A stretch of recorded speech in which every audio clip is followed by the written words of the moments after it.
Такое впечатление, что, кстати, несмотря на репрессии, даже вот аресты, которые произошли, количество людей, участвующих в этой гражданской журналистике, растет. А оно так и будет работать на самом деле. И вот как-то я об этом уже говорил неоднократно, что мне вот логика силовиков непонятна в этом случае. То есть для того, чтобы достичь цели, допустим, уничтожить крымскую солидарность или полностью зачистить информационное пространство, тогда нужно посадить не 20 человек.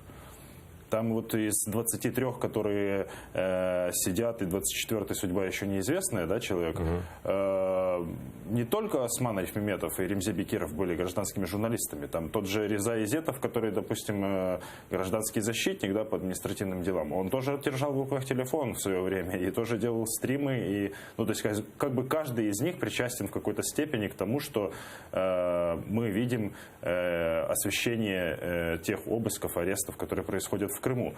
И поэтому, чтобы достичь какой-то цели, вот, допустим, с точки зрения силовых структур в Крыму, то, наверное, нужно посадить человек 200, может быть, там, 2000, построить несколько СИЗО еще в Симферополе, может, под Симферополем, или гетто какое-то создать, там, вот, согнать туда всю гражданскую прослойку крымских татар, не крымских татар, то есть, да, вот людей, которые просто вот видят, что они не могут с этим мириться, вот тогда, возможно, конечно, мы увидим какой-то результат с точки зрения ФСБ. А так это будет работать, наоборот, в обратном порядке. То есть чем сильнее они будут давить, тем больше люди будут выходить, показывать свое несогласие, стримить, включать телефоны, учиться это делать.